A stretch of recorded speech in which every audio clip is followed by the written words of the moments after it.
무엇보다 제일 중요하고 한마디로 줄이자면 절대 안정입니다. 수술 후에 이제 3일차까지는 답답하시겠지만 좀 절대 안정을 좀 타이트하게 지켜주시는 게 좋고, 그 이후에는 조금씩 이제 움직이기도 해도 됩니다. 하지만은 일주일 동안은 좀 조심하셔라, 이렇게 말씀드리고 싶습니다. 일단 수술 후에 힘을 주지 않는 겁니다. 갑자기 고개 숙이기 금지라고 말씀을 드립니다. 예를 들면 나가실 때 나도 모르게 신발끈 묶는다거나, 아니면 집에 가서 나 택배 확인해야지 하고 숙인다거나, 이런 식으로 갑자기 고개를 숙였을 때 얼굴로 혈류가 확 증가를 하면서 피나는 경우가 간혹 생깁니다. 심장보다 머리를 아래로 둔다거나 갑자기 힘을 준다거나 어떤 물체에 부딪혔을 때 통증이 발생하잖아요. 그럼 깜짝 놀라면서 본인도 모르는 사이에 얼굴에 힘이 갈 수가 있습니다. 그랬을 때 이제 좀 약했던 지혈은 됐지만 그런 혈관들이 터지면서 재출혈이 일어날 가능성이 있기 때문에 주의해 주셔야 합니다. 그건 왜 그러냐면, 우리가 수술을 하고 나면 특히나 수술 후 1일차, 2일차에는 출혈의 가능성이 있는 시기입니다. 그렇기 때문에 이 시기에는 우리가 혈압이 올라가지 않게 몸에 힘주는 행동은 지양하는 것이 좋겠습니다. 그 다음으로는 크게 표정 짓지 말라고 말씀드립니다. 보통 이제 일주일에서 2주일 사이에는 표정을 짓는 게 어색하기도 하고 잘 안 되기도 합니다. 그래서 이게 입을 크게 벌리면 다시 풀리는 방향으로 힘이 작용하기 때문에 그 상처가 완전히 아물 때까지는 이제 크게 안 벌리는 게 좋고, 그게 한 3개월 정도 생각하시면 됩니다. 아무리 강조해도 지나치지 않는 것들이 있는데 그래도 하세요. 수술하고 1, 2주 안에 전화통화를 아주 큰 소리로 입을 크게 벌리면서 하시다가 갑자기 툭 소리와 함께 한쪽 볼이 엄청 부었다, 이렇게 전화해서 오시는 분들이 있으시거든요. 또 온찜질을 절대 하지 말라고 말씀드리는데도 온찜질을 해서 오시는 분들이 굉장히 많으세요. 그런 분들은 오시면 이제 이실직고를 하시거든요. 밴드를 붙이고 오셔서 제가 여기 부분에다가 온찜질을 했고 피부가 이렇게 까졌습니다 하시는데요. 수술을 아무리 잘해놔도 화상이 생기게 되면 그 부분이 착색이 되고 그게 다시 회복하는데 굉장히 오래 걸립니다. 3일, 4일차 정도 되면서 컨디션도 어느 정도 회복되고 이제 인터넷 검색을 하시죠. 재미나이야, 내가 이런 수술했는데 내 증상이 이렇다, 어떻게 하면 좋겠니? 그럼 이제 온찜질 하라고 보통 권유를 받죠. 그래서 온찜질을 하다가 화상을 입는 경우가 있습니다. 우리가 수술을 하고 나면 피부 바로 아래에 있는 피신경의 기능이 떨어진 상태에서 온찜질을 하게 되면 미지근한 온찜질, 그다음에 아주 뜨거운 온찜질 다 내가 구분할 수가 없습니다. 온도가 어느 정도 됐는지, 이게 뜨거운지 내가 잘 알 수가 없기 때문에 저희가 하지 말라고 말씀을 드리고요. 가능하면 냉찜질로 하시는 게 좋습니다.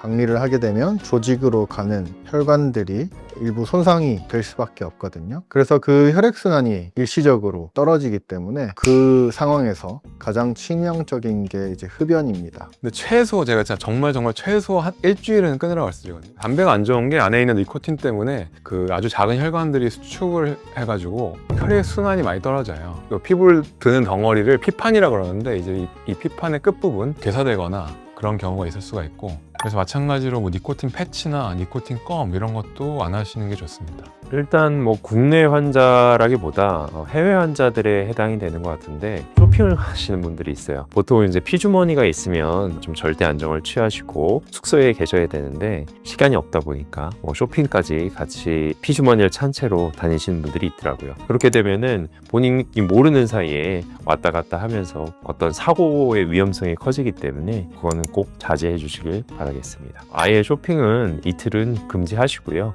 만약에 급하게 사야 될 게 있으면 같이 온 보호자한테 사달라고 부탁하는 게 좋을 것 같습니다. 피가 고일 수 있고 얼굴에 붓기가 좀 유발될 수가 있기 때문에 땡김이라고 하는 밴드를 좀 24시간 정도 꼭 착용을 해주시는 게 좋아요. 이 땡김이 찍찍이가 위에 있거든요. 근데 그거를 붙인 다음에 들어봤을 때 손가락 2마디 정도가 들어갈 수 있는 정도, 그 정도는 좀 여유가 있어야지만 적당한 압력으로 눌러주는 거지, 꼭 세게 누르는 게 절대 좋은 것은 아닙니다. 만에 하나 이제 안에서 피가 고이는 문제가 발생했을 때 이 땡기미가 너무 세게 돼 있으면은 피부에 가해진 압력이 굉장히 높아지기 때문에 피부에 가는 혈액순환이 굉장히 저하가 될 수가 있어서 피부 괴사의 위험성이 생길 수가 있습니다. 그렇기 때문에 약간 느슨하게, 하지만은 너무 느슨하지는 않게 그 정도 유지를 한 상태에서 땡기미를 적용하시는 게 좋을 것 같습니다. 이제 수술을 하게 되면 얼굴이 좀 울퉁불퉁한 데가 있거든요. 뒤쪽이랑 목 쪽에. 그런 데는 압박을 좀 해주는 게 좋기 때문에 땡기미를 하시고 얼음찜질을 좀 해주시는 게 좋고, 그거를 제 생각에 한 달 정도 해주시면 훨씬 더 회복이 빠르지 않을까 싶고요. 그리고 얼음을 그냥 이렇게 대고 있는 게 아니라 살짝 눌러가지고 이렇게 압력을 조금씩 가해주는 게 훨씬 더 그 울퉁불퉁한 게 해소가 되는 게 빨리 됩니다. 보통 이 안면거상 이후에 붓기, 상처 회복 이런 게 조금 느리신 분들이 있거든요. 특히 고령이신 분들, 이런 분들은 저희 원내에서 맞을 수 있는 붓기 수액 그리고 줄기세포 수액 이런 두 가지가 이런 상처 회복과 붓기에 조금 도움이 되는 것 같이 느껴졌습니다. 그래서 내가 이제 수술을 했는데 붓기를 좀 빨리 빼야 된다, 회복을 좀 빨리 해서 빨리 나가야 된다 하시는 분들은 이런 수액들을 조금 적극 추천드리도록 하겠습니다.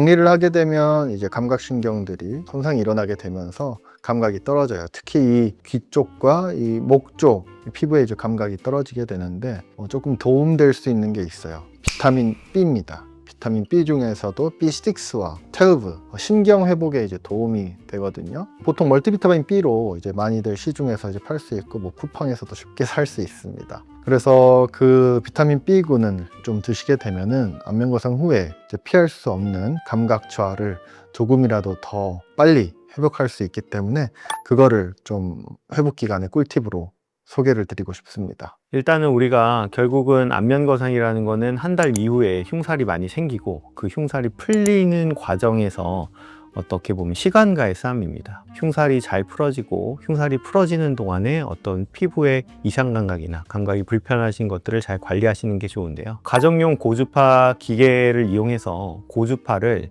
안쪽으로 침투시켜주면 흉살이 풀어지는데 굉장히 도움이 되고 감각 이상이나 이상 감각 등의 회복에도 도움이 됩니다.